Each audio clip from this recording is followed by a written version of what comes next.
Le cancer est une maladie caractérisée par une tumeur maligne ou prolifération cellulaire et qui au cours de la période 2004-2008, a été la première cause de décès en France chez l'homme et la deuxième cause chez la femme.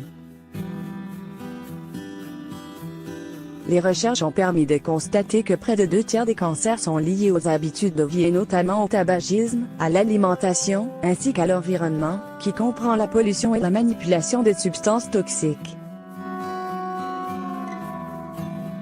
Outre la chirurgie, la chimiothérapie, la radiothérapie, la recherche n'a cessé d'explorer les essais cliniques susceptibles d'enrayer ce fléau. Bien que dans la majorité des cas, on peut observer des rémissions ou rémissions complètes des cancers, la recherche n'aura cessé de progresser et d'évoluer depuis des décennies afin de mener des essais cliniques et aboutir à des traitements moins contraignants pour les patients et toujours plus efficaces. Nouveau vaccin expérimental. Une étude menée par le Dr Ronald Levy de l'Université de Stanford aux États-Unis a mis en place un nouveau vaccin qui a été testé à titre expérimental chez les souris et qui présente une similarité avec une autre recherche liée au traitement des lymphomes et tumeurs, et qui implique principalement l'élimination des cellules immunitaires du corps ainsi que leurs caractéristiques génétiques, avant qu'ils ne soient réintroduits après attaque des tumeurs à leur source. Ce nouveau vaccin expérimental contre le cancer qui a guéri 97% des tumeurs du sang chez les souris sera testé sur les humains présentant un lymphome de Bograd prochainement. Les sujets recevront le vaccin contenant 2 médicaments éprouvés pour leur innocuité, ne nécessitant aucune chimiothérapie et dont les effets secondaires, notamment ceux liés à la PAC, seront considérablement amenuisés. Processus d'expérimentation chez l'humain. Des chercheurs de l'Université de Stanford testeront la thérapie expérimentale chez environ 35 sujets atteints d'un lymphome d'ici la fin de l'année 2018.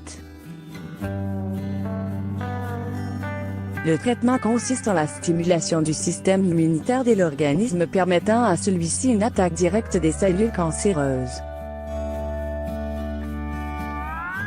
Dans les différentes expérimentations du traitement sur les souris atteintes de divers cancers dont le lymphome, le cancer du sein et le cancer du côlon, le vaccin a éliminé les tumeurs cancéreuses chez 87 souris sur 90, même lorsque les tumeurs s'étaient généralisées. Alice Paulis, médecin et directeur régional de la chirurgie mammaire au North Valley Alp Cancer Institute de Westchester, New York, qui pour sa part, n'a pas participé à l'étude, a déclaré qu'une telle expérience peut s'avérer prometteuse. Néanmoins, elle a averti que les résultats obtenus sur les souris ne se traduiraient pas forcément chez les humains.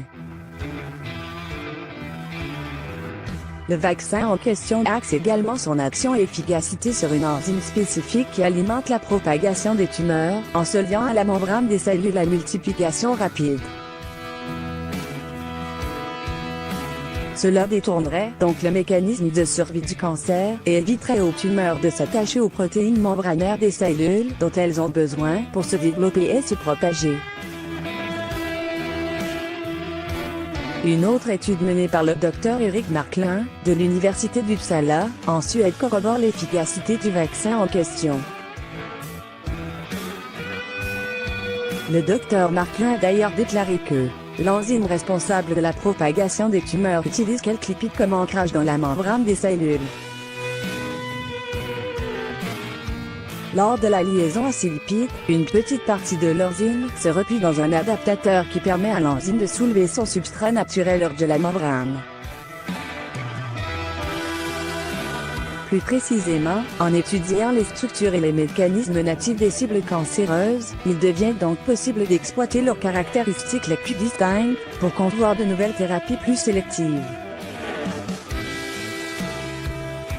Études et expérimentations prometteuses pour les malades. L'efficacité avérée du vaccin sur les souris s'annonce prometteuse pour l'être humain et en particulier pour les malades souffrant de différents types de cancers et sujets à des traitements parfois lourds et contraignants suivant leur cas. L'essai expérimenté sur l'humain ne testera dans un premier temps que la sécurité du traitement et n'est pas conçu pour déterminer son efficacité avec certitude. Ceci dit, il y a encore un long chemin à parcourir.